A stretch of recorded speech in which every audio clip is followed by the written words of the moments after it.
sasa ibada yako imefika mwisho, ni nusu, unaweza ukaenda nyumbani. Nimesema mimi nashughulika na wale ambao my God, na Jumapili kutakuwa na mambo mahali hapa. Usiache kuja kwa maandalizi mazuri Jumapili, na kwa jina la Yesu ufahamu ukifungwa maisha yako hayataendelea. Ufahamu ukikata unakosa hata kazi za kufanya.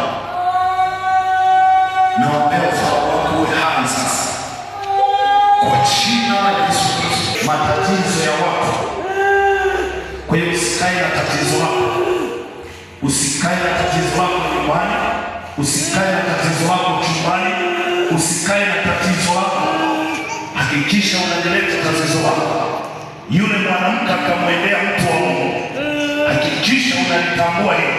Kama unaona unaweza komaa sasa, lakini utachelewa sana, na ikiwezekana usipate kinachohitajika kwenye maisha yako. Yesu ameniweka hapa kwa ajili ya kutatua yaliyo juu ya uwezo wako. Yule akida anasema mimi ni akida niliyo chini ya mamlaka, lakini na mimi kuna watu wako chini yangu. Ile mamlaka iliyoniweka hapa ina mpango na watu wa mji huu wanaonifuatilia. Hata wewe unaonitazama huko uliko, niko chini ya mamlaka. Ile mamlaka iliyoniweka ina kusudi na wewe.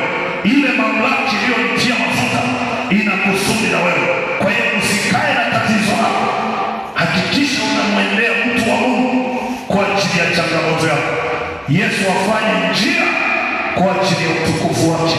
Nikutakia wakati mwema, hata wewe unayenifuatilia huko uliko. Mkono wa Bwana uwe juu yako kwa jina la Yesu Kristo.